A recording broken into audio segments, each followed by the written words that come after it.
Welcome to the Tim Booker channel, where wisdom deserves to be shared. Wishing you an enjoyable listening experience. Today, we're discussing a book called The Seventh Sense, with the subtitle, Power, Fortune, and Survival in the Age of Networks. In the future, perceiving the world of networks has become a crucial ability. Those who possess this ability not only understand the rules of the networked world but also wield power and wealth, making them the true elites of future society. The name of this book is The Seventh Sense. We're familiar with the first five senses: sight, hearing, smell, taste, and touch, which we use to experience the external world. The sixth sense is often referred to as intuition, a gut feeling that allows us to predict and judge things without clear reasons. It's also associated with our extrasensory intuition. So, what is the seventh sense? The author equates it with the ability to perceive connections in the networked world and see their essence. The term seventh sense is highly cited in various fields due to its inherent scarcity and its position after the first six senses. Different scholars define it differently. Psychologists see it as introspective ability, historians as the capacity to discern patterns through history, futurists as the ability to predict the future, and biologists as the perception of time by the body. Ultimately, the seventh sense refers to the ability to predict how network connections will affect the essence of things. For instance, an internet entrepreneur might see a bicycle and a power bank and instinctively think about creating a shared transportation model, potentially revolutionizing business. A manager might see a product and immediately consider its supply chain and online potential for greater impact. All these imaginative, judgmental, and predictive abilities related to connections are encompassed in the seventh sense. Discussions about the topic of connections are not new. The theory of 6 degrees of separation, which posits that anyone can be connected to anyone else through 6 levels of social ties, is well known. Physicists use concepts like quantum entanglement to explain the energy of connections. Observe our surroundings, and you'll see that connection is a significant trend, from social tools like WhatsApp and Facebook connecting people to e-commerce platforms like Amazon connecting people and goods, and industrial IoT connecting machines. So, what sets this book apart? The author, Joshua Cooper Ramo, discusses connections from the perspective of class differentiation. He believes that in the future, people will be divided into 2 categories: those who are oblivious to network connections, including some political leaders, and those who possess a first sense of connection, creating and controlling networks, accumulating wealth, and becoming the true masters of the future world. Why does the author assert this, and how can we develop the seventh sense? I'll break down the content of this book into 3 parts: how connections change the essence of things, how connections compress time, and how connections redistribute power in the new world. Now, let's take a look at what each of these points means. First, let's examine the first point: connections will change the essence of things. The development of the internet over the years has brought about significant changes in our lives, which are evident to all. Many people think that the so-called internet industry is merely about creating an app, building a website, or selling things online. However, the author believes it's not that simple. To truly understand and harness the power of network connections, one must first grasp the concept that a multitude of connections can instantly change the essence of something. This phenomenon, known as explosive percolation among network engineers, signifies that when a system approaches a critical point, its nature undergoes an instantaneous transformation, much like water turning into ice at a specific temperature. Once this transformation occurs, the system is no longer the same, and it can ruthlessly disrupt other industries in ways those outside of it cannot foresee. For example, consider the English language. English is a globally recognized lingua franca that has woven a vast web for information sharing. When people from around the world work together, they often employ English as a standardized tool for effective communication. At this point, English experiences a network effect. The more people use it, the more motivation there is for others to learn it. Some Americans may worry that one day another language, like Chinese or Spanish, could replace English as the new tool for global communication.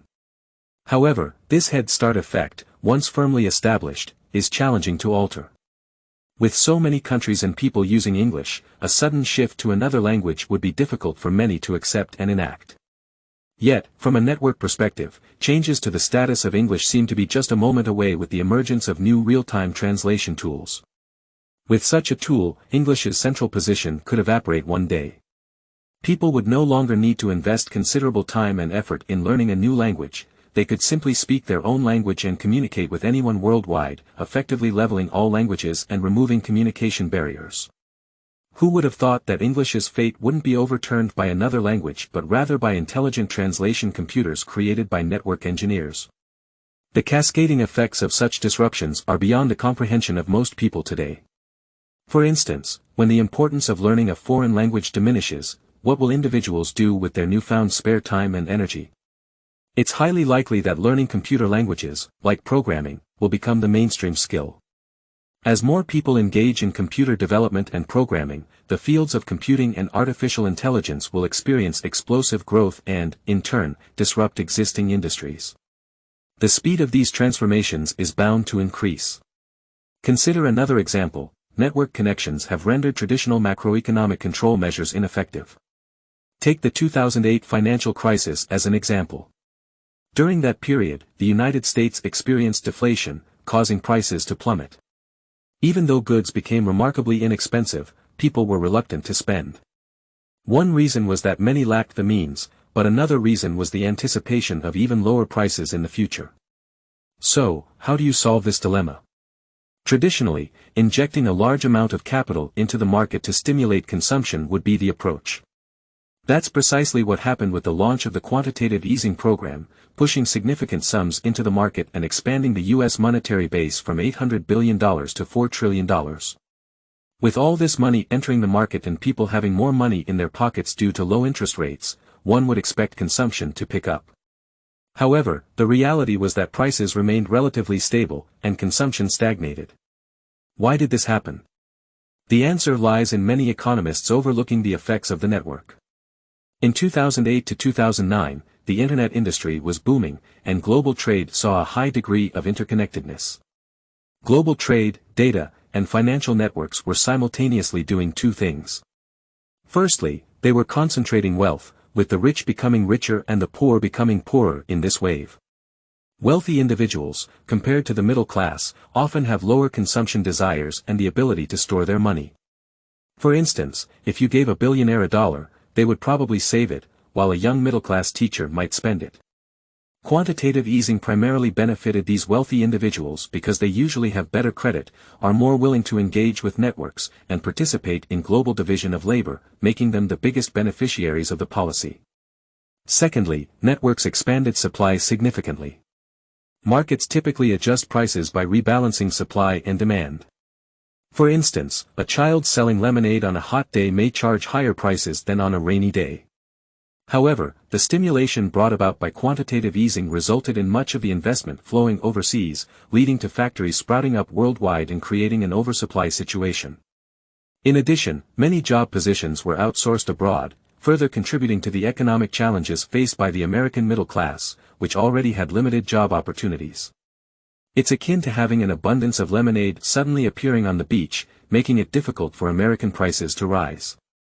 As you can see, these two network connection-induced consequences simultaneously suppressed prices, rendering traditional macroeconomic control measures ineffective. In summary, the network's connecting effects can disrupt traditional industries significantly. A minor change in one node can potentially bring about earth-shattering transformations in other industries. In this era, we need to cultivate an ability to oversee the whole picture, create a comprehensive network map in our minds, constantly monitor subtle changes and reforms in the networked world, and be aware of the process through which things transition from quantitative changes to qualitative changes. All this imaginative, judgmental, and predictive ability related to connections is what the author refers to as the seventh sense. Having the seventh sense allows you to keenly perceive the changes in the networked world.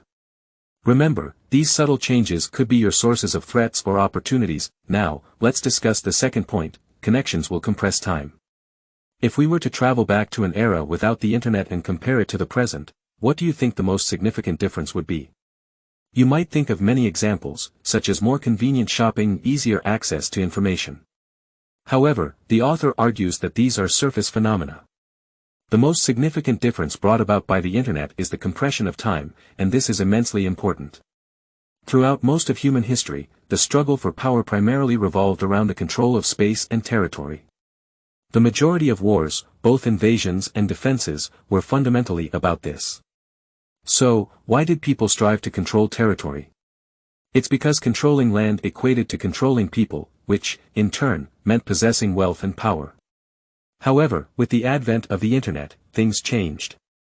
The distinctive feature of networks is that even if I don't own your property, I can still control it. For instance, if my virus takes control of your smartphone, it ceases to be yours. Moreover, many major companies in the sharing economy now control cars, finances, and hotel rooms without owning them outright. Why are many startups willing to invest heavily in rapidly capturing the market, even at a loss? It's all about seizing time. Wars work in a similar way. In the past, with the introduction of aircraft, warfare transitioned from 2 dimensions to 3. The strength of one's air force became a significant advantage. However, the most critical wars today are fought on the internet. It's about who has more information, faster response times, and the ability to control more electronic systems. For instance, by completely infiltrating an enemy's banks, databases, and communication systems, one country might conquer another without shedding blood. You see, the internet adds a 4th dimension, the dimension of time. It transforms humanity's pursuit from spatial to temporal. In other words, the faster you are, the less time you spend, and the stronger your competitiveness. In the future, modern nations achieving industrial intelligence may be able to produce an unmanned combat aircraft in just a few minutes. The power stemming from this speed is beyond the reach of nations that haven't achieved industrial intelligence. Speed is the sole competitive advantage. Being 1 step ahead offers a significant edge, and being 10 steps ahead can bring decisive advantages. Complete speed equates to absolute power. The author asserts that in our current era, there is no equality between those who are fast and those who are slow. Organizations, be they nations, businesses, or individuals, that effectively compress space and time enjoy distinct advantages when competing for wealth and opportunities. It's not hard to understand why life in major cities has a much faster pace than in smaller ones.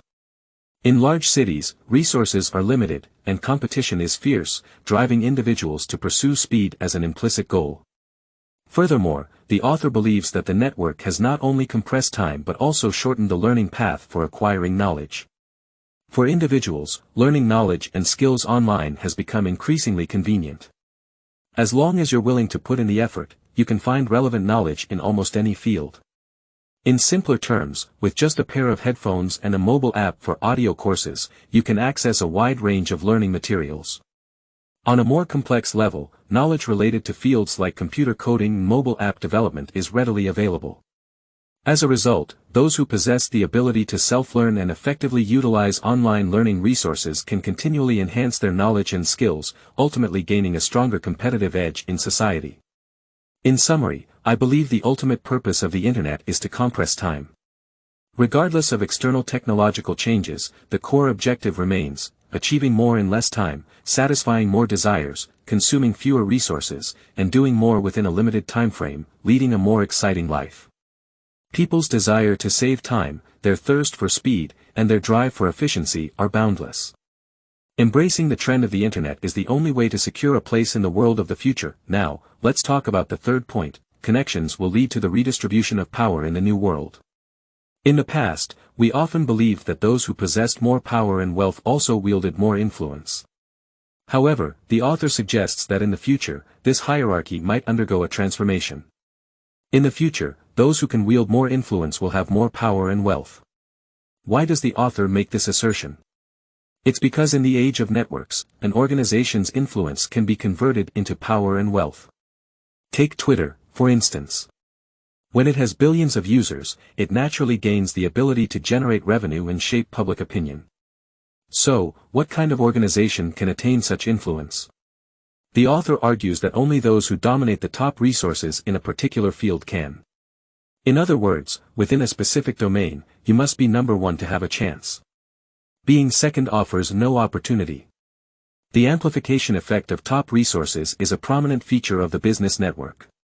These top resources have a monopolistic advantage, and this monopoly is spontaneous, resistant to any form of opposition, a natural outcome. For example, in traditional business, a company's profits tend to decrease over time. Why is that?